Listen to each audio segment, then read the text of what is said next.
Hello everyone, welcome back to Mary's Creative Decor. On today we'll be working on two projects. The first project is this stool. Let's glam it up. And here is the first project for the day, this stool. We're going to take it first and wipe it down because it's really dusty. So I'm going to wash it down really well first.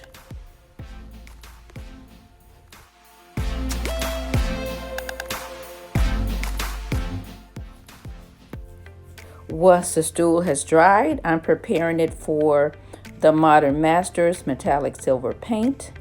I'm going to paint the wrought iron bottom.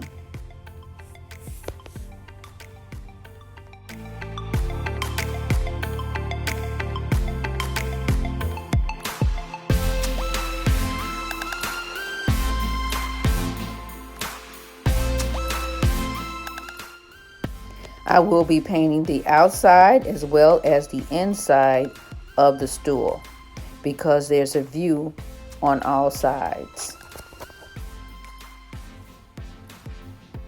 Some people would prefer to paint this and take it outside and spray paint it, but for me, my garage is not attached to my house, and here in the Midwest it's cold, so I will hand paint mine inside, and it works out just beautifully with 2 coats of the Modern Masters silver metallic paint.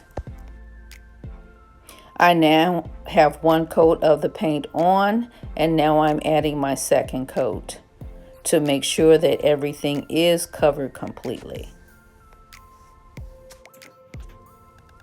My paint is complete and dry, and now we're about to add some reflective mirror paper to the top to give it a mirror effect. I found a 10-inch cake pan, which was the same dimensions of the seat, so I'm going to use it to trace out the reflective paper to fit the seat. Okay, I put the mirror reflective paper on top of the seat, and I have removed the plastic film. You can see the shine. But I not only want to use this as a seat, I want to use it as a place that I could put little knickknacks. So I went to Dollar Tree and I got a $1 clear plate. And I'm going to glue the plate to the bottom of the table with some strong adhesive glue.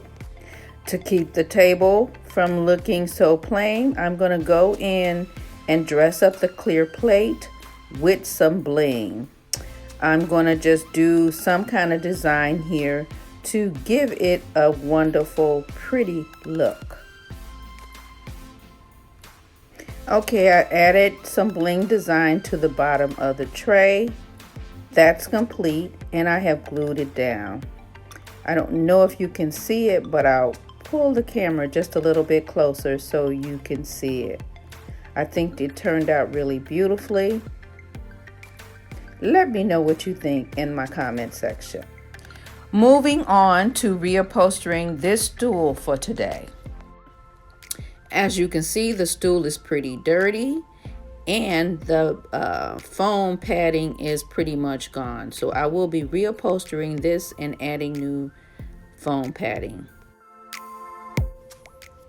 Now that I have the stool turned upside down, you can see where I did paint the legs, and now I'm just about to remove the 4 screws that's holding the seat to the legs. I'm removing the dust cover from the back of the stool so that I can take the staples out of the fabric and remove the fabric from the stool. Once all the fabric is removed from the stool, we want to lay out the 2-inch foam that I purchased. I did have a clip of me adding that foam to the stool, but for some reason I can't upload that footage. But I did staple the batting to the back of the stool, and now I'm about to mark out where I want my tufts.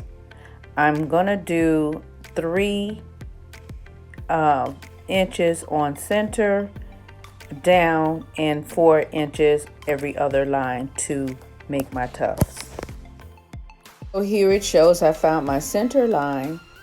Then I'm doing 3 rows. The first row will be every 4 inches. The middle row will be 3 inches on either side, and the bottom row will mirror the top row. Again, you want to find your center. That will be your middle row, and you want to go 3 inches on either side of the center. You want to find your top and your bottom row. From the center, they will be 4 inches apart, and that's on the top and the bottom. Once you've done that, you want to cut out where your tufts will be.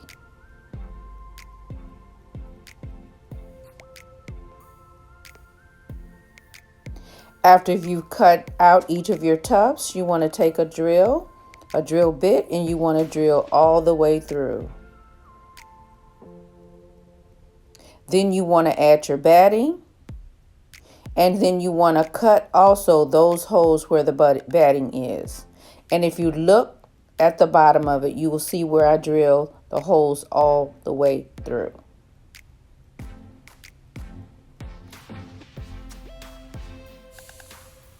Now you want to prepare your needle with your thread. It's recommended to use fishing line, but if not, you want to make sure you're using a heavy-duty thread and your large needle. Now you're ready for your fabric. You want to cut your fabric to the size of the stool, adding 4 inches on all sides. This will ensure that there's enough room to go through the tufts. Once your fabric is smoothed out, you want to take your needle. You want to push the needle from the bottom side up. Once the needle has come through, you want to add your button. Once the button is added, you want to push the needle back down through the bottom. This might take a little finagling, because again, it's just a little hole that you drill, the needle has to come through. Once the needle has come through, you want to take the thread and you want to tie it into a knot. It's recommended to staple the threads or the fishing line. For me, as you'll see later on, the staples did not hold, so I added some hot glue to hold down my thread.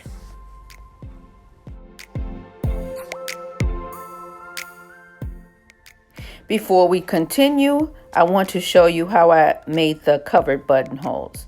I cut a square about, just say a 1/2 inch bigger than my buttonhole. Then I removed all the corners from the square. Once this is complete, you have more of a circle. You want to take the top side of the button.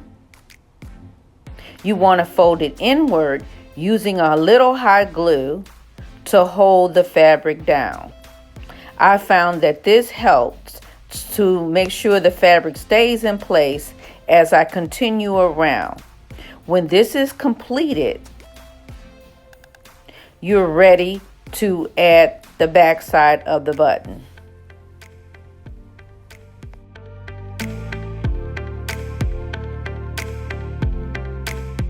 Completely wrapped.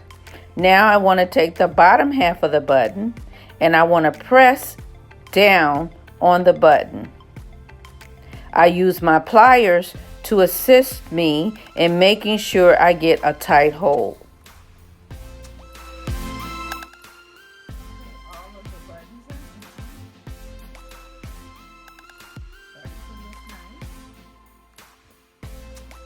So what I'm going to do now is turn and pull both sides down and staple it.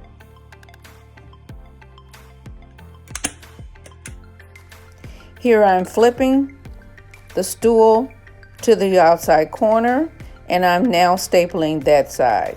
I'll staple all 4 sides before I start to staple down the middle.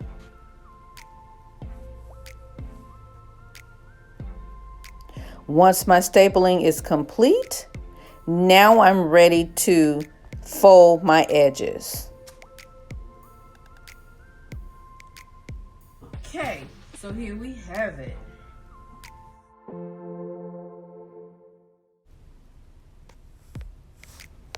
Before I can fold my edges, I want to make sure that I cut away all excess fabric as well as any batting. This will ensure that my corners will be easy to fold down. Once our four corners are stapled down, it's time to put the top back to the base, and then we'll be ready for the reveal.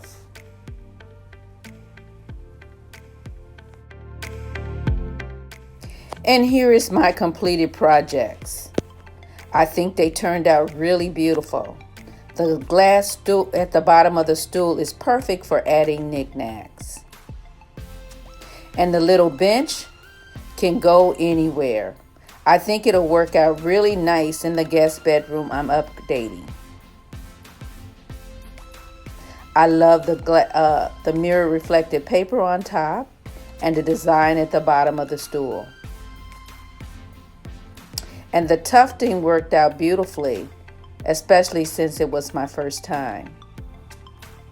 I hope you guys have enjoyed this video as much as I have enjoyed bringing it to you. And if you enjoyed this video and its content and can't wait to see what I do with the guest bedroom, hit that subscribe button, give me a thumbs up, and tell a friend. Thank you guys so much and have a wonderful, wonderful, blessed evening. And I hope to see you guys in the next one.